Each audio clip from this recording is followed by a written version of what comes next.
Have you ever walked away from a conversation, maybe a first or second date, with a hollow feeling in your stomach?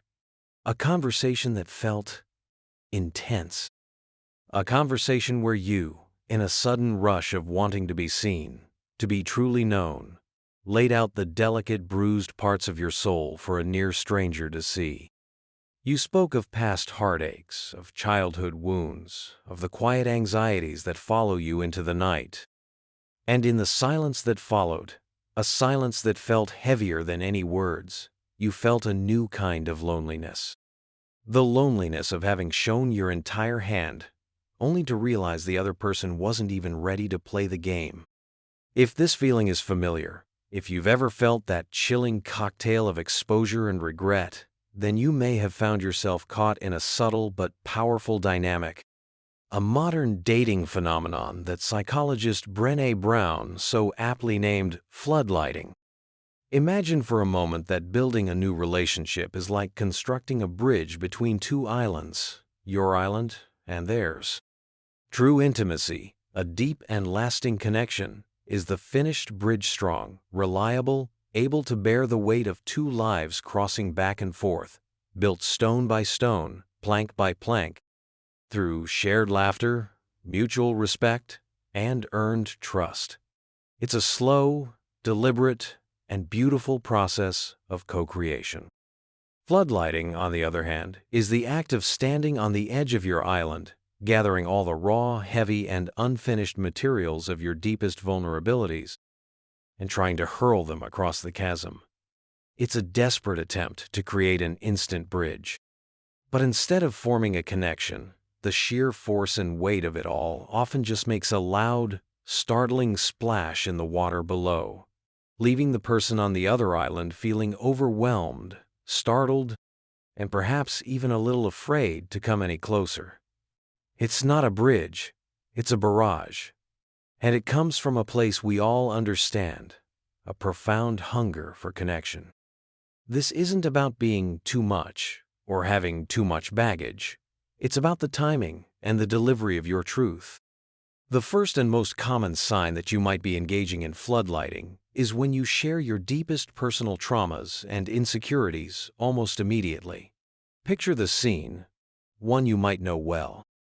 You're on a date that's going wonderfully. The chemistry is palpable, the conversation flows like wine, and in the warm glow of the evening you feel a sense of safety, a sense of possibility.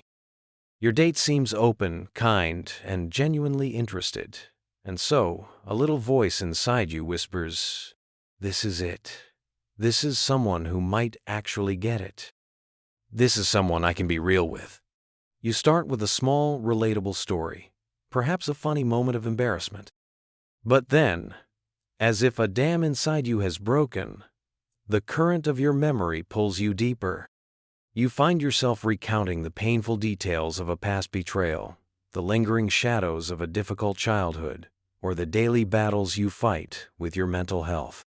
You are pouring out the contents of your heart, raw and unfiltered. You are being vulnerable, and that is a courageous thing to be. But vulnerability, as Brené Brown teaches, must be built on a foundation of trust. It is a slow dance of reciprocity. When you share something deeply personal with someone who has not yet earned the right to hear it, who hasn't yet built any kind of trust with you, it's not truly vulnerability, it's floodlighting. The intent is connection, but the impact is often overwhelm. The other person, who was perhaps ready for a light, exploratory conversation, is suddenly cast in the role of a therapist, a confessor, a savior. They are handed a weight they never asked to carry, and most people, when handed an unexpected and heavy burden, will instinctively take a step back. A 2022 study in psychological reports, while focusing on the digital world, highlighted a powerful link between anxiety, a need for attention, and the tendency to overshare. This speaks to a deeper emotional truth. Often, floodlighting isn't just about a desire to be known, but a desperate cry for validation. It's an unconscious plea. Here are my deepest wounds. Please tell me I'm still worthy of love. please don't run away. The tragedy is that by seeking this validation so forcefully and so soon, we often create the very outcome we fear most: abandonment. We push people away with the very stories we hope will bring them closer. If this pattern feels familiar, if you recognize the impulse to fast-track intimacy by revealing your deepest scars, it might be a moment for gentle reflection. Before you share a piece of your history that carries significant weight, you can pause and ask yourself a few quiet questions. Why am I sharing this right now with this person? Is my goal to build a genuine connection, or am I seeking immediate relief from my own anxiety? Is this the right time and place in the development of our relationship? And what am I hoping to receive in return? Answering these questions for yourself isn't about censoring your story. It's about honoring it. It's about choosing to share it in a way that invites connection rather than demands it. If this idea of building a relationship like a bridge with care and intention is already sparking a new perspective for you, take a moment to subscribe to Mind Decode Explained. We journey through these intricate landscapes of the mind together, exploring the paths to healthier connections with ourselves and others. Your story is worthy of being heard, and learning to tell it in a way that heals and connects is one of the most powerful journeys we can take. This brings us to the second and equally important sign of floodlighting. You expect immediate and mirrored vulnerability in return. Connection should be a two-way street, but for the person who floodlights, it can feel like a one-way confessional where they unconsciously expect the other person to immediately match their level of disclosure. Let's go back to that bridge metaphor. You've just heaved a massive foundational stone of your emotional history across the gap. Now you stand there, breathless, waiting for them to do the same. You've laid your soul bare, and you're watching them, waiting for them to open up about their own deep-seated traumas in kind. But instead of a heartfelt confession, you're met with silence, or a polite but cautious, "Wow, thank you for sharing that." Or worse, an awkward shift in their chair and a quick change of subject. In that moment, a cascade of painful feelings can rush in. You feel exposed, foolish, maybe even betrayed. You think, "I was honest and real, and they gave me nothing back. They must be shallow or cold, or they just don't like me." The warm, promising atmosphere of the date suddenly feels cold and alien. This is where floodlighting creates a profound disconnect. You believe you've created a moment of deep intimacy, but you've actually created an imbalance of power and expectation. This is perfectly explained by what psychologists Erwin Altman and Dalmas Taylor called the social penetration theory. They proposed that relationships develop much like peeling the layers of an onion. We start on the surface, with casual facts and lighthearted opinions, the thin, papery outer skin. As trust and comfort grow, we slowly, layer by layer, move toward the core, sharing our personal beliefs, our fears, and our deepest, most private selves. Floodlighting violently disrupts this natural, gradual process. It's like taking a knife and slicing the onion straight down the middle, exposing the core before either person is ready. This creates an illusion of closeness. You might feel like you've known this person for ages because you've shared something so profound, but in reality, you've skipped all the essential, foundational layers of trust building. There's no shared history of reliability, no accumulation of small, consistent acts of care. There's just a sudden, intense revelation hanging in the air. The other person isn't necessarily rejecting you. They are likely feeling overwhelmed by the sudden leap from the onion's outer skin to its very core. They may not know how to respond appropriately. They may feel pressured to share something equally personal before they feel safe or ready, which can feel deeply invasive. Or they may simply recognize, on an intuitive level, that this isn't a healthy or sustainable way to begin a connection. The antidote to this is patience and attunement. It's learning to read the room, to match the tempo of the other person. If your partner is sharing light, happy stories, stay in that space with them for a while. Enjoy the surface. It's a beautiful and necessary part of getting to know someone. Let the conversation breathe. Let trust accumulate in the small moments: the shared joke, the remembered detail from a previous conversation, the simple act of listening without an agenda. Reserve the conversations about deep-seated trauma for when you've both laid down a few more planks on that bridge, when you have a sturdier foundation of mutual understanding and care. If you notice the other person becoming hesitant or reserved, don't push harder. Slow down. Let them guide the level of intimacy they are comfortable with. When you do this, you create a space of safety, not a stage for performance.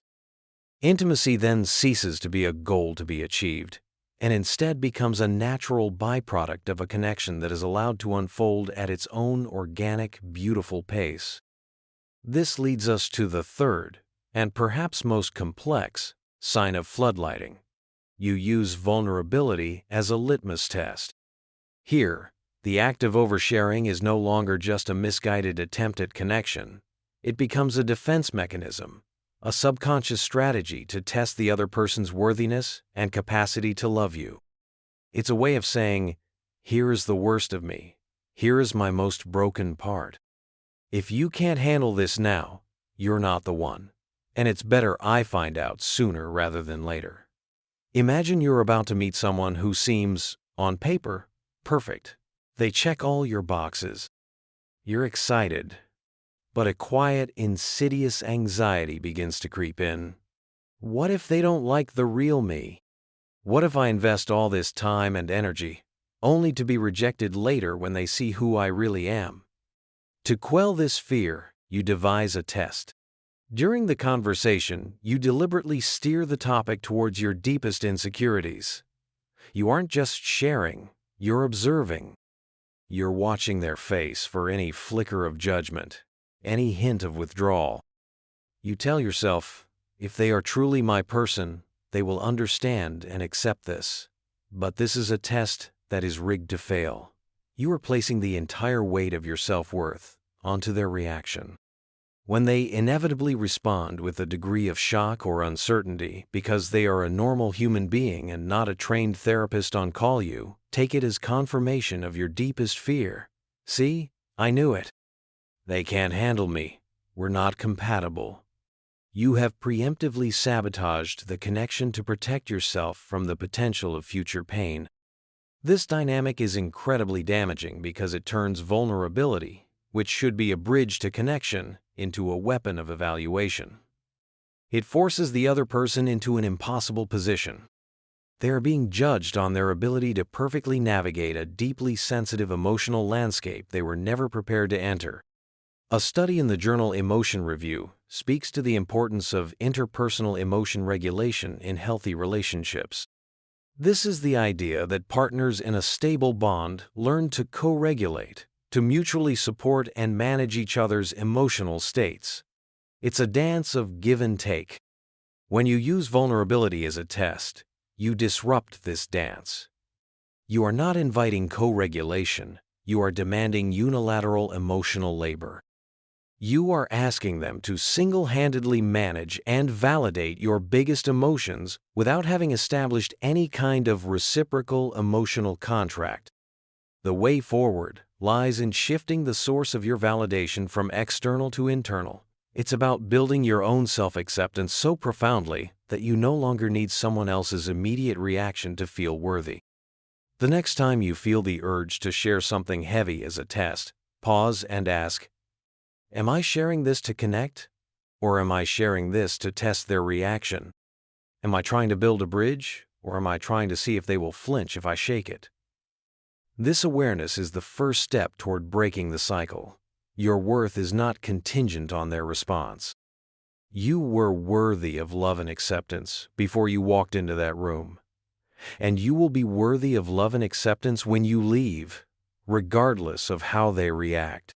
True strength isn't found in testing others, but in trusting yourself, trusting that you are resilient enough to handle a connection that unfolds slowly, and resilient enough to walk away from one that isn't right without having to detonate it first.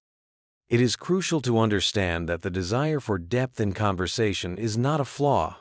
In fact, it can be a sign of high emotional intelligence and a genuine longing for authentic connection. If you are someone who naturally shies away from superficial small talk and yearns to dive into conversations about passions, struggles, life experiences, and dreams, that is something to be cherished. The world needs more people who are willing to go deep. The challenge isn't to suppress this beautiful part of yourself, but to bring wisdom and mindfulness to it. The issue is not the what, but the how and the when. It's about learning the art of pacing, the music of reciprocity. Think back to our bridge. The goal was never to abandon the project. The goal was to learn how to be a better architect of intimacy. You don't start with the heavy steel suspension cables. You start by clearing the ground on your side. You do your own inner work of self-acceptance. Then, you reach out with a small, sturdy, ropey shared smile, a genuine compliment. You see if they reach back. Then, together, you start laying the first planks. These are the early conversations, the shared experiences, the discovery of common interests and values. Each positive interaction, each moment of respected boundaries and shared laughter, makes the bridge stronger. The deeper, heavier truths, the foundational stones of your story, are put into place later, when the structure is strong enough to hold them, when you both trust that the bridge you've built together is safe. So, the next time you feel that familiar urge to floodlight, to pour everything out at once, take a breath. Picture that chasm and the bridge you wish to build. And instead of throwing everything you have across it, just lay down one single, beautiful, well-crafted plank. Share one honest thought, one small, authentic feeling, and then wait. See if they lay a plank down beside yours. This is how real, lasting connections are made. Not in a sudden, blinding flash of light, but in the slow, steady, and radiant dawn of mutual trust, built together, one piece at a time. It's a quieter process, but its light is far more enduring, and its warmth can last a lifetime.